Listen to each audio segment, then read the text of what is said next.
حضرت عمر رضی اللہ تعالیٰ عنہ حدیث کے راوی ہیں، مشہور حدیث جس کو حدیث جبریل کہا جاتا ہے کہ آپ صلی اللہ علیہ وسلم کی محفل میں ایک شخص آیا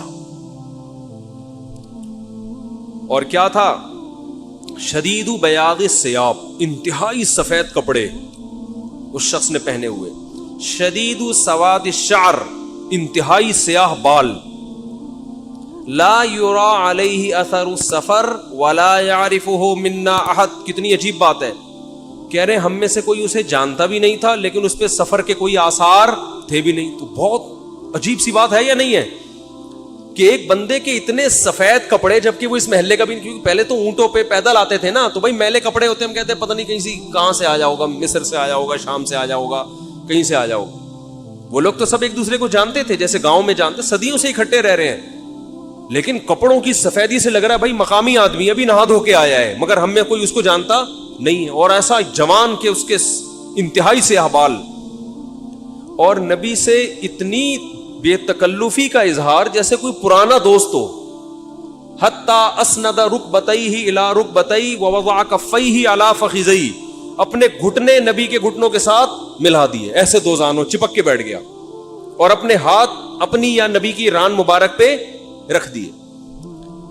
تو کتنا عجیب منظر ہے، لیکن حضرت عمر فرماتے ہیں ہم میں یہ گویا حدیث کا مفہوم ہے کہ ہم میں ہمت نہیں ہوئی کہ نبی سے پوچھے کہ یہ کون ہے۔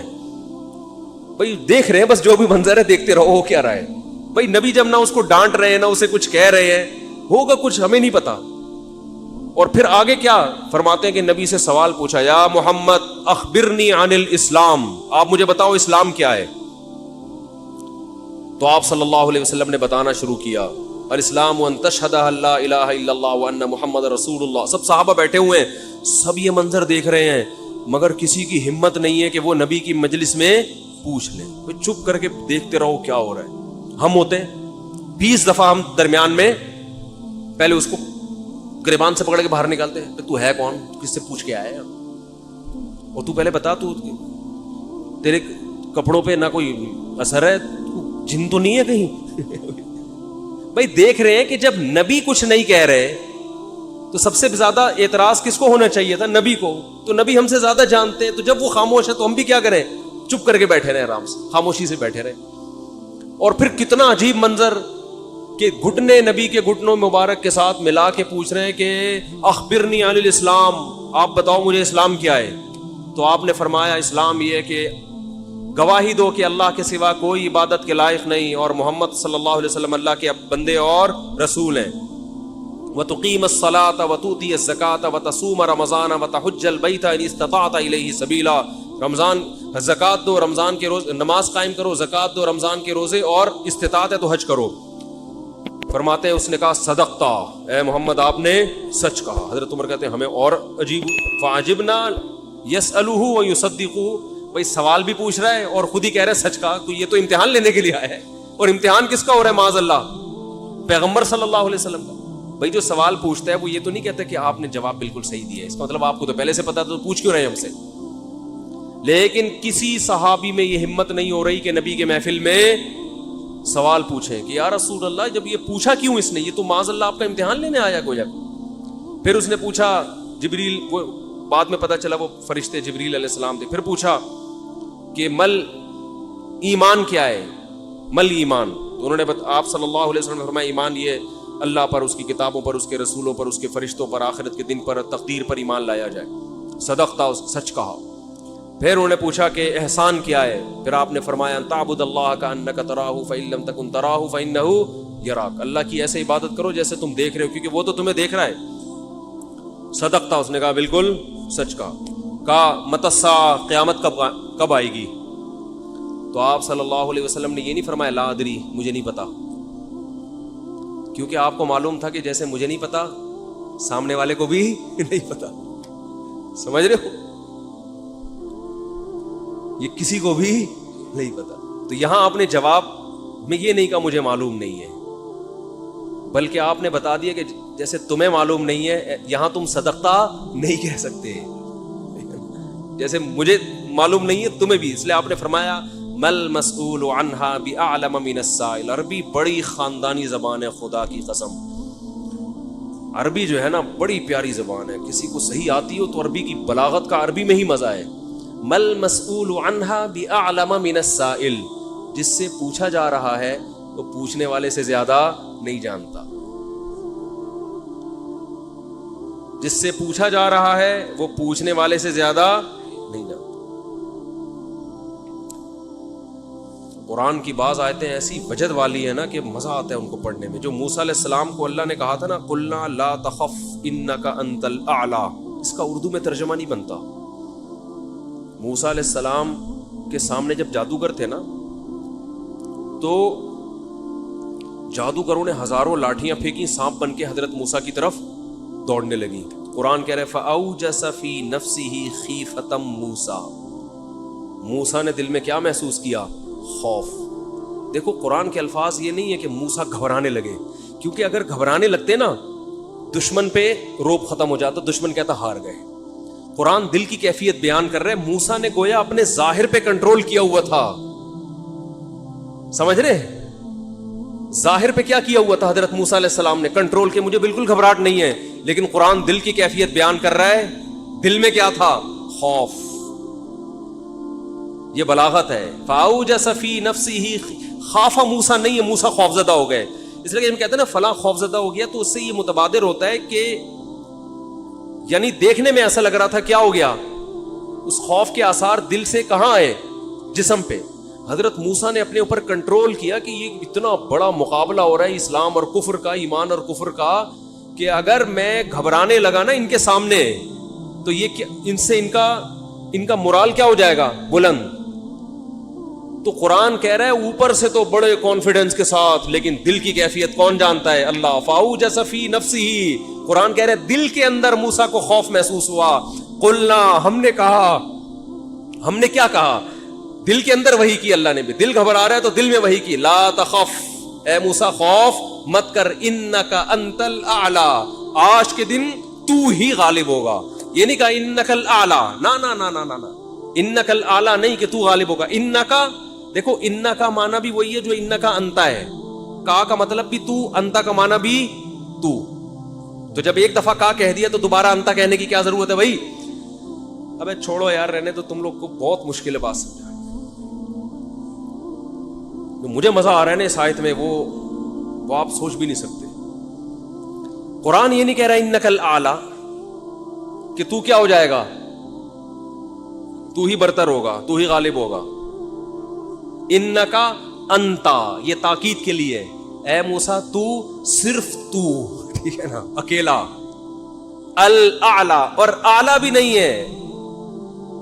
اصولی طور پر خبر پر الف لام داخل نہیں ہوتا. گرامر کے لحاظ سے اصولی طور پر انکا انتا اعلی ہونا چاہیے, یا انکا, سوری انتا نہیں, انکا اعلی. مبتدا معرفہ ہوتا ہے, خبر کیا ہوتی ہے؟ نکرہ. سمجھتے نہیں ہو بات, جب پڑھو گے نہیں رات کو تو سمجھو گے نہیں بات کو. انکا اعلی ہونا چاہیے, اے موسیٰ تو غالب آ جائے گا, یہ مطلب ہوگا سیدھا سیدھا ترجمہ اس کو. اللہ نے اعلی پہ الف لام لگا دیا. الف لام جب لگتا ہے نا کسی, تو وہ کسی اسپیسیفک چیز کو کہتے ہیں. جیسے کتاب کا مطلب کوئی بھی کتاب, الکتاب کا مطلب کوئی اسپیسیفک, کوئی خاص کتاب. آپ جب کہتے ہیں بندہ آیا ہے, بچے گھر میں آ کے بتا رہے ہوتے ہیں پنجاب میں بندہ آیا ہے, کراچی میں کہتے ہیں آدمی آیا ہے کوئی. یہ بندہ کا لفظ پنجاب سے امپورٹ ہوا ہے. کراچی میں لوگ کہتے تھے کوئی انسان آیا ہے, کوئی آدمی آیا ہے, تو پنجاب میں کیا کہتے ہیں اس کو؟ بندہ آیا ہے. اچھا شگون کے انسان کا بچہ بن جائے, وہ بندہ بن جائے, ٹھیک ہے نا. تو ہم جب کہتے ہیں کوئی بندہ آیا ہے, یہ ایک بندہ آیا ہے, تو وہ ان نون ہوتا ہے. ابو کو بتا رہے ہوتے ہیں ابو ایک انکل آئے ہیں, اس کا مطلب کیا ہوتا ہے؟ کوئی ہے.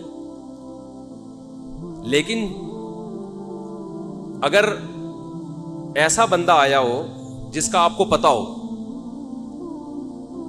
یعنی پہلے آ چکا ہو اور آپ اس کے انتظار کر رہے ہو, وہ اسپیسیفک وہ بندہ آ چکا ہو, تو عربی میں کہیں گے البندہ. بندہ عربی کا لفظ نہیں, لیکن میں سمجھانے کے لیے. جا رجل یو سڑے راغلے, یو سڑے کہیں گے نا, یو سڑے راغلے, موقع دے کے بھاگ لے. ایک بندہ آیا ہے. جا الرجل, تو تو اس کا مطلب وہ ایک مخصوص بندہ ہے جس کا پہلے سے آپ کی کھوپڑی میں تصور ہے. تو قرآن کہہ رہا ہے انکا انت الاعلی. الاعلی کا مطلب کہ جب مقابلہ ہو رہا ہے نا تو جو شخص برتر آنے والا ہے لوگوں کے ذہن میں گویا کہ اس کا ایک تصور ہے کہ ایک نہ ایک جیتے گا, تو وہ جو جیتنے والا مخصوص شخص ہے آپ کے علاوہ کوئی بھی نہیں ہے وہ, اور صرف آپ ہی ہو. الاعلی کون ہے آج؟ الاعلی اعلی نہیں بلکہ الاعلی کون ہے؟ پورا ترجمہ ہو نہیں سکتا اس کا. وہ کون ہے؟ اے موسیٰ صرف اور صرف تو ہی ہے, تو لا تخف, تجھے خوف زدہ ہونے کی ضرورت نہیں ہے. تو کیا بات کر رہا تھا میں, یہ آیت کہاں سے آ گئی؟ ہاں تو یہی نبی صلی اللہ علیہ وسلم نے جو فرمایا نا مل مسئول عنہا بأعلم من السائل, یہ بھی کیا ہے؟ بلاغت ہے. جس سے پوچھا جا رہا ہے وہ مسئول سائل سے زیادہ نہیں جانتا. تو پھر حضرت جبریل نے, وہ جو انسان تھے وہ جبریل تھے, انسان کی شکل میں آئے تھے, انہوں نے پوچھا کہ علامات بتائیں, تو آپ نے فرمایا انت لد الامۃ ربتہا. اس حدیث پہ جو ادب والی بات ہے وہ میں بھی گچی پکڑ کے رکھنا بھول نہ جاؤں, لیکن اس حدیث میں بات آ گئی ہے. تو ایک دلچسپ بات کیا ہے, آپ نے قیامت کی پہلی علامت بتائی کہ باندی اپنے آقا کو جنے گی. یعنی لونڈی اور غلام سے جو بچہ پیدا ہوگا وہ ماں کا بیٹا کم اور ماں کا باپ بولو زیادہ, ماں کا مولا اور ماں کا آقا زیادہ ہوگا. غلام کی مثال نہیں دی کیونکہ غلام مرد ہوتا ہے نا, اس پہ تصرف تھوڑا سا پھر بھی کم ہوتا ہے, یعنی وہ آپ کی ملکیت میں ہوتا ہے لیکن اس پہ کنٹرول کم ہوتا ہے کیونکہ آدمی ہے. جب عورت آپ کی ملکیت میں ہوتی ہے لونڈی, اس پہ وہ تو کمزور ہے نا, اس پہ کیا ہوتا ہے آپ کا تصرف زیادہ. تو جو مکمل غلام اور باندی تھی وہ جب جنے گی جس نسل کو, تو ہونا تو یہ چاہیے تھا کہ جس نے جنا ہے اس کا مقام اونچا, لیکن جس کو جنے گی نا وہی اس پہ کیا کرے گا. یعنی ماں کا تو ایسا حق ہے نا, ماں کو تو ساری دنیا جانتی ہے نا کہ ماں نے کیسے گود میں پالا, کیسے جنا, اور لوگ ماں کے تانے دیتے ہیں نا. حضرت موسیٰ علیہ الصلاۃ والسلام نے جب حضرت ہارون کی داڑھی پکڑ کے کھینچی ہے نا, جب حضرت موسیٰ علیہ السلام کوہ طور پہ گئے تورات لینے, پیچھے بنی اسرائیل نے بچڑے کی عبادت شروع کر دی. ہارون علیہ السلام کو نگران بنا کے گئے تھے کہ ذرا ان کی حفاظت کرنا, بڑے نالائق لوگ ہیں, دائیں بائیں نہ ہو جائے. تو جب واپس آئے تو دیکھا کہ وہ کیا کر رہے ہیں, بچڑے کی عبادت. تو حضرت موسیٰ کو سب سے پہلے غصہ کس پر آیا؟ حضرت ہارون پر. اپنے بھائی کی داڑھی پکڑ کے کھینچی کہ ما منعک اذ رأیتہم ضلوا, یہ گمراہ ہو رہے تھے, آپ نے روکا کیوں نہیں؟ تو حضرت ہارون نے کیا کہا, باپ کا واسطہ نہیں دیا بلکہ ماں کا. لا یبن اماں, اے میری اماں کے بیٹے, اے میری ماں کے بیٹے, کیونکہ یہ رشتہ فوراً سمجھ میں آتا ہے. ماں کا واسطہ کیونکہ محبت کی علامت ہے نا. ابا جو ہے نا وہ تربیت کے لیے اللہ نے بنائے, وہ محبت واپس زیادہ ابا سے امیدیں نہیں لگایا کریں. ابا کی ایک الگ ویلیو ہے, محبت بہت زیادہ کرتے ہیں ابا, لیکن وہ جتلاتے نہیں ہیں. وہ کہہ رہے ہیں تمیز سے زیادہ لاڈ پیار دکھاؤ گے نا ابا, یہ ہو گیا تمیز سے بیٹھ وہاں جا کے آرام سے, ٹھیک ہے نا, جو بات ہے ادب تمیز. ماؤں کو زیادہ ادب تمیز نہیں, ماؤں کو لاڈ چاہیے ہوتے ہیں. تو اس لیے ابا محبت تو بہت کرتے ہیں لیکن وہ آسانی سے سمجھ میں نہیں آتی کیونکہ تعظیم اس پہ غالب ہوتی ہے. اماں کی محبت 2 منٹ میں سمجھ میں آ جاتی ہے. تو جب بھی واسطہ دیا جاتا ہے کس کا؟ اماں کا. تو حضرت ہارون بھی واسطہ کس کا دے رہے ہیں کہ بھائی ایک ہی ماں کے ہم دونوں اولاد ہیں, آپ اتنی سختی تو نہ کریں نا, ماں کا واسطہ دے رہا ہوں آپ کو, یبن اماں, اے میری اماں کے بیٹے. تو ماں جو اتنا قریبی رشتہ ہے, جس کی محبت سب کو سمجھ میں آتی ہے, اس کو غلام بنا لینا تو یہ کھوپڑی میں آنے والی بات نہیں ہے. لیکن حدیث میں کیا آتا ہے, قرب قیامت میں بیٹا کیا ہوگا, ماں پہ حکومت کرے گا, بیٹا ماں پہ حکومت کرے گا. تو ہونا تو یہ چاہیے تھا کہ جو جنے, وہ جس کو آپ جن رہے ہیں وہ کوئی ایک قسم کی غلام ہو, ماتحت ہو, لیکن الٹا حساب ہو رہا ہوگا. تو یہ بھی پتہ چل رہا ہے کہ ادب مارکیٹ سے کیا ہونا شروع ہو جائے گا, شارٹ. مطلب حدیث کا یہی ہے کہ چھوٹے جو ہے نا وہ بڑوں کی جگہ ہو جائیں گے, اور بڑے, اور یہ خدا کی قسم آج اپنی آنکھوں سے میں دیکھ رہا ہوں, زیادہ تر لبرل لوگوں کے گھروں میں دیکھ رہا ہوں, دیندار گھروں میں کم. باپ اور ماں اپنے بچوں کو اسکولوں میں 15-20 ہزار روپے فیسیں دے کر